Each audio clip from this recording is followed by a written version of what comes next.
Aunty aunty, car சத்தம் கேக்குது. மகேஷ் வந்துட்டான்னு நினைக்கிறேன். நான் இங்க இருக்கிறது தெரிஞ்சாவே மகேஷ் டென்ஷன் ஆவான். இப்ப நான் என்ன பண்றது ஆண்டி? நீ அந்த ரூமுக்குள்ள போ, நான் பாத்துக்கிறேன்.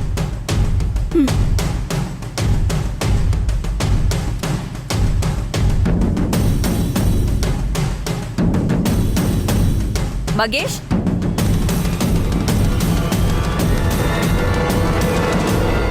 பெங்களூர் மீட்டிங் எப்படி போச்சு? நல்லா போச்சுமா.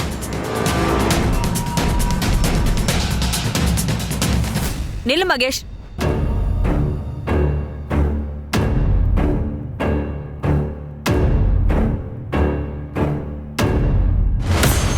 நிஜமாவே நீ பெங்களூர் தான் போயிட்டு வந்த, அப்படிதானே?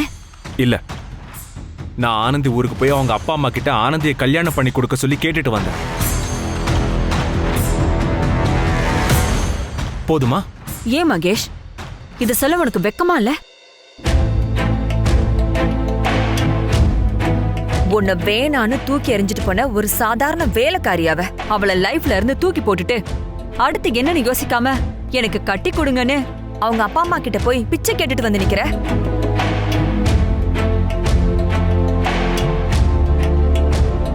அதையும் என்கிட்டே வந்து தைரியமா சொல்ற. மகேஷ், பார்வதி சொல்ற மாதிரி ஆனந்தி அப்பா அம்மா கிட்ட போய் ஆனந்திய கல்யாணம் பண்ணி கொடுக்க சொல்லி கேட்டியா? ஆமா டாட். உங்ககிட்ட ஆனந்தியை கல்யாணம் பண்ணி வைங்கன்னு கேட்கறத விட ஆனந்தி அப்பா கிட்ட கேட்கறது பெட்டர்னு தோணுச்சு.